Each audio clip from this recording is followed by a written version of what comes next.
Assalamualaikum warahmatullahi wabarakatuh. Saya Hatimatul Hidayah, NIM 2011010700006. Di sini saya akan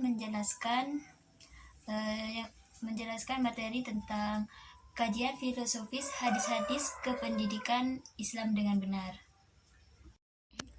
Yang pertama, dasar-dasar kependidikan dalam hadis. Yang kedua, sistem pendidikan dalam hadis. Yang ketiga, hadis tentang tujuan Islam pendidikan.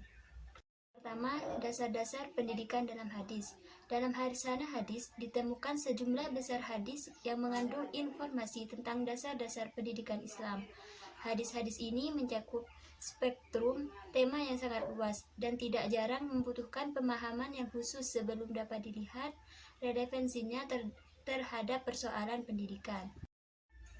Beberapa hadis yang paling relevan yang mengandung prinsip-prinsip dan nilai-nilai dasar pendidikan Islam. Yang pertama, hadis tentang pendidikan orang dewasa. Yang kedua, hadis tentang education journey. Yang ketiga, hadis tentang learning by doing.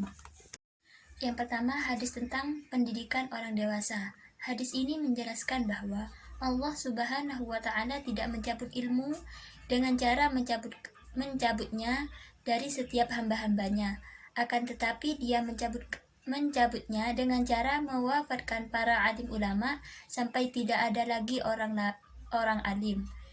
Nilai-nilai pendidikan yang terkandung di dalamnya. Yang pertama, pendidikan kepada masyarakat.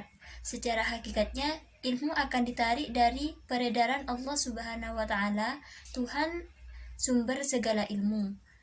Yang kedua, pada satu waktu akan terjadi kritis ulama, sekaligus kritis pemimpin panutan yang baik. Yang kedua, hadis tentang education journey.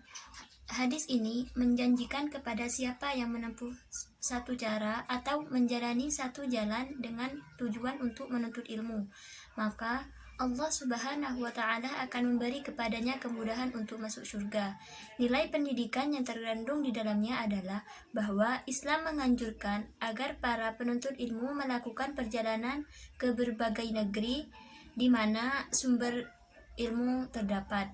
Yang ketiga, hadis tentang learning by doing. Dalam hadis ini diceritakan ada seorang laki-laki dari suku Ansor mendatangi Nabi Muhammad SAW meminta sesuatu.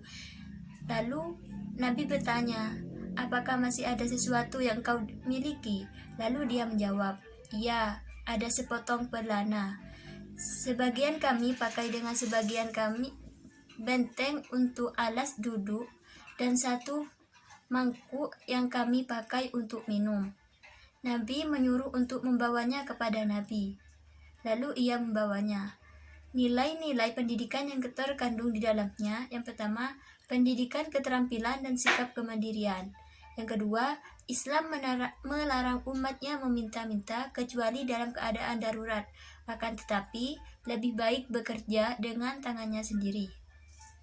Kedua, sistem pendidikan dalam hadis.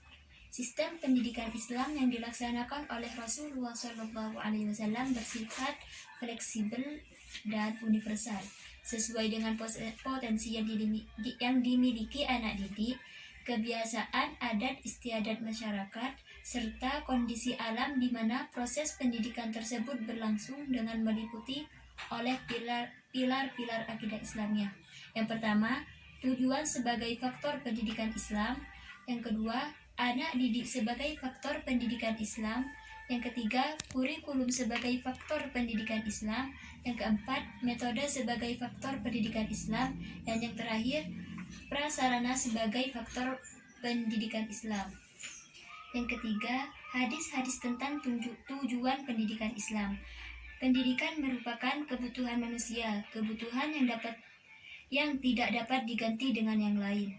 Karena pendidikan merupakan kebutuhan setiap individu untuk mengembangkan kualitas, potensi, dan bakat diri. Pendidikan membentuk manusia yang tidak mengetahui menjadi mengetahui, dari kebodohan menjadi kepintaran, dari kurang paham menjadi paham. Intinya adalah pendidikan membentuk jasmani dan rohani menjadi paripurna. Hadis-hadis tentang tujuan pendidikan Islam. Yang pertama, pendidikan keimanan. Pendidikan keimanan harus menjadi prioritas utama dalam mengembangkan anak didik, sebab dengan keimanan yang benar, anak didik akan memiliki sikap mental yang positif dalam kehidupannya. Kedua, pendidikan akhlak. Akhlak berasal dari bahasa Arab yaitu al-khuluqu, yang mempunyai arti watak, tabiat, keberanian atau agama. Secara istilah, akhlak menurut ilmu Maskawaih sebagaimana dikutip oleh Jawuri adalah sesuatu keadaan bagi jiwa yang mendorong ia melakukan tindakan-tindakan dari keadaan itu tanpa melalui pemikiran dan pertimbangan. Keadaan ini terbagi dua. Ada yang berasal dari tabiat asli, ada pula yang diperoleh dari kebiasaan yang berulang-ulang. Boleh jadi, pada mulanya tindakan itu melalui pikiran dan pertimbangan, kemudian melakukan terus-menerus, maka jadilah sesuatu bakat dan akhlak. Sekian dari saya. Wassalamualaikum warahmatullahi wabarakatuh.